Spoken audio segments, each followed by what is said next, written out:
Lagos State Government announces total closure of Osborne Foreshore Phase 1 Road to Adeniji Ramp.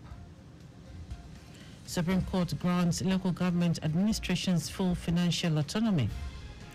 On the foreign scene, students protest unfavorable job recruitment system in Bangladesh, and Sport Super Eagles midfielder Wilfred Ndidi to sign new contract with Leicester City. Now the details. I am Dele Agadumo. The Lagos State Government has announced total closure of the stretch of Osborne Foreshore Estate Phase 1 to Adeniji Ramp to enable the federal government, the Federal Ministry of Works, lay asphalt on the section. The closure will commence from 12 midnight on Saturday the 13th to 5 a.m. on Monday 15th July.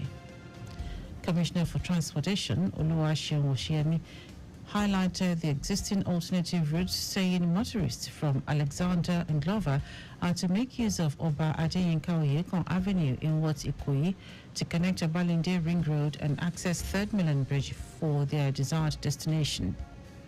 Those from Victoria Island are expected to go through Falomo Roundabout to link Awolowo Road and access 3rd Mainland Bridge for their desired destinations.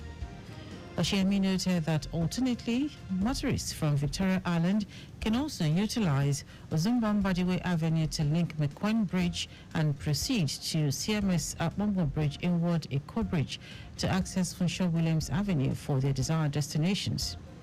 He said for the closure period, motorists on the other side from Surah Bridge will have seamless traffic flow inbound Osborne Foreshore Estate. In a bid to ensure that water runs in every home of Lagos residents, the Lagos State House of Assembly Committee on Environment has paid an oversight visit to the Lagos Water Corporation headquarters in Ijora. Managing Director of Lagos Water Corporation, Mukhtar Tijani, the Executive Director of Operations, Omolanke Taiwo, and some management staff of LWC received the Assembly members led by the Chairman of the House Committee on Environment, Adebola Shabi. Shabi expressed concern over the unavailability of water supply in most homes in the state, emphasizing the need for the House to ensure that the interests and rights of their constituents are protected. He requested a comprehensive report on ongoing infrastructural projects and the challenges faced by LWC in producing water supply. On his part, the Managing Director of LWC, Mukhtar Tijani, assured the committee that he has been working diligently to ensure water supply reaches most homes in the state. He cited the recent connection of Barua community to Moson Okwala Waterworks as one of the steps taken to achieve this goal.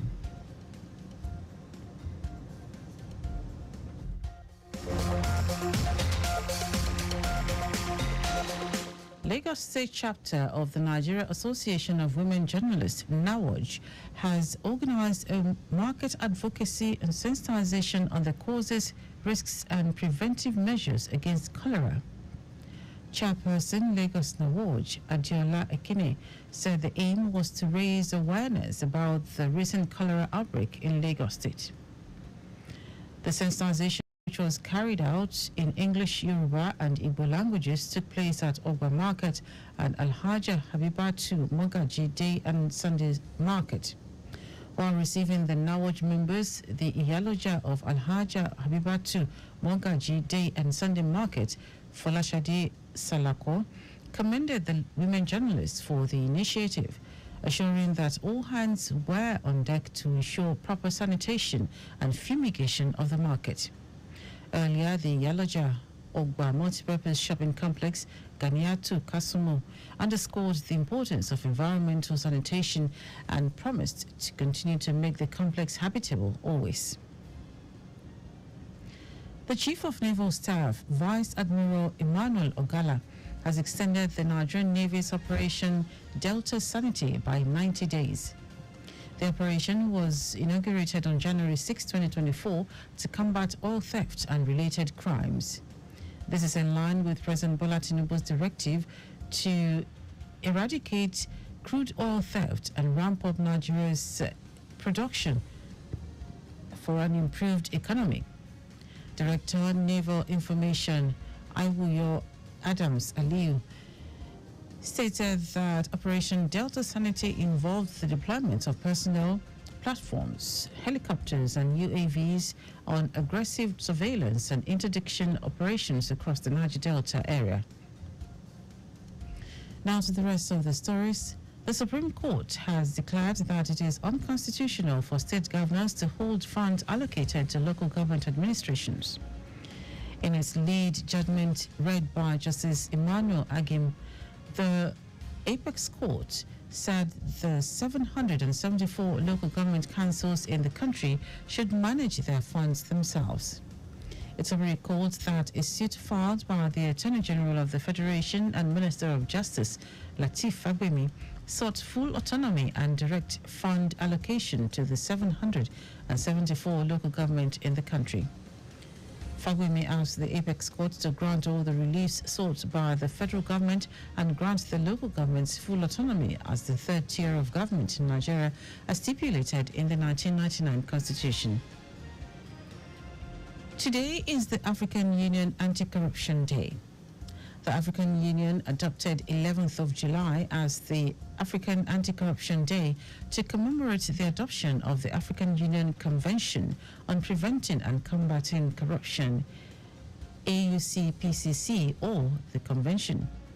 Till date, 48 member states of the African Union have ratified the convention and have proceeded to put in place measures to tackle corruption, such as criminalizing corruption through various legislation, establishing institutions, as well as engaging in corruption prevention initiatives. In recognizing the role of whistleblowers, the 2024 African Anti-Corruption Day will be commemorated under the theme Effective Whistleblowers Protection Mechanism, a critical tool in the fight against corruption. Now to foreign news. Thousands of university students in Bangladesh have been staging protests against a recruitment system that they say favors children of war heroes and certain groups for high-paying government jobs. The protesters say the system is discriminatory and are calling for recruitment to be based on merit. They blocked roads and highways in the capital Dhaka and other major cities, bringing traffic to a halt, while others laid logs on a railway track in the capital, disrupting train services to northern parts of the country. Bangladesh's top court temporarily suspended the system on Wednesday, but protests are expected to continue until it is permanently removed. A third of the said posts are kept for the children of those who fought to win the country independence in 1971. Others are also reserved for women, ethnic minorities, and the disabled. Critics say the system unfairly benefits the children of pro-government groups that support Prime Minister Sheikh Hasina, who won her fourth straight election in January. And now sports. Super Eagles midfielder Wilfred Ndidi is set to sign a 3-year contract at Premier League club Leicester City. The Nigeria international's previous contract expired at the end of last month. Ndidi was previously linked with clubs in Turkey, France and Spain, but he has now agreed to extend his stay at the King Power Stadium after extensive talks with new manager Steve Cooper. The 27-year-old joined Leicester City with Belgian Pro League outfit KRC Genk in January 2017. He has scored 11 goals in 224 appearances for the former Premier League champions. And that was the news at noon. Just before we go, always drive within the specified speed limit. You can follow us and like all our various social media platforms: X Traffic Radio 961, Facebook Lagos Traffic Radio 96.1 FM, Instagram Lagos Traffic Radio 961. Subscribe and watch our news and programs live on YouTube at Traffic Radio 961. You can also visit our website www.trafficradio961.ng. Did you know that the Sanwo-Olu administration strengthened alliance with 200 representatives from various women-focused NGOs in the state? as part of efforts to alleviate the economic plight of women residents in the state. You can get more details on the Lagos State Government website. To end the news with highlights of the major stories, the Lagos State Government has announced total closure of the stretch of Osborne Foreshore Estate Phase 1 to Adeniji Ramp to enable the Federal Ministry of Works lay asphalt on the section.